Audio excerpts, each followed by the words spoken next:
One of the most fascinating stages in Castlevania 64 and Legacy of Darkness is, by far, in my opinion, the Tower of Sorcery. It feels less like a normal stage and more like stepping into an arcane crystal dimension suspended outside reality. It's almost like a safe haven for crystal lovers. Instead of stone corridors, rounded castle architecture, you're navigating floating crystal formations hanging over a bottomless black void, like the world itself has been shattered and reassembled into a magical experiment that never fully stabilized. Everything about the tower is built around this unstable, sorcery-driven structure. Platforms hover in midair with no visible support, forming shifting paths that feel held together by invisible enchantments. Tall, shard-like crystal pillars rise into the darkness, while fractured, faceted surfaces reflect soft blues, purples, and icy whites. The result is a space that doesn't feel constructed, it feels summoned, like a frozen spell frozen in mid-cast. The atmosphere leans heavily into that arcane aesthetic. Light doesn't behave normally here either. It diffuses and refracts through crystal surfaces like you're inside a massive geode. It creates the impression of being inside a living magical system rather than a physical building. Everything feels alive, because it is. When I first saw this stage, I was just completely overwhelmed with absolute awe, if you can call it that. Absolute awe. It feels like the stage is almost like a retreat or maybe an escape from whatever you've had to deal with up till that point, because some of the stages were just very brutal. And this, when I came across this stage, it was quite soothing, quite refreshing. It was quite obviously pulls apart from what the usual tone of Castlevania 64 stages were.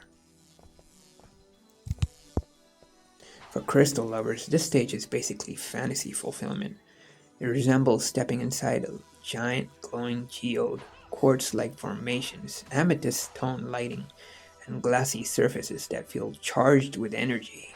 It captures the aesthetic idea of crystals not just as decoration, but as architecture, as if the entire space is a living mineral formation shaped by sorcery.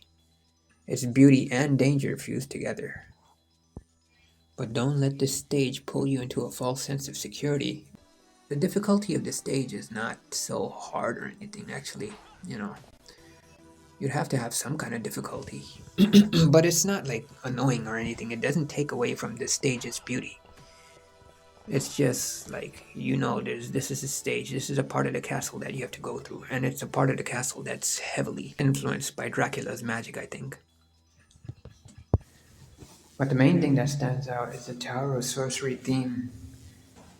It seals the experience. In Castlevania 64, it leans into a hypnotic ethereal style. Slow, echoing melodies that feel like they're bouncing off crystal walls in an endless void. It doesn't push aggression or urgency, instead, it creates a drifting, trance like mood. Almost like you're floating through an abandoned magical dimension rather than fighting through a traditional level. The sound design feels airy and distant, like reality itself has been softened.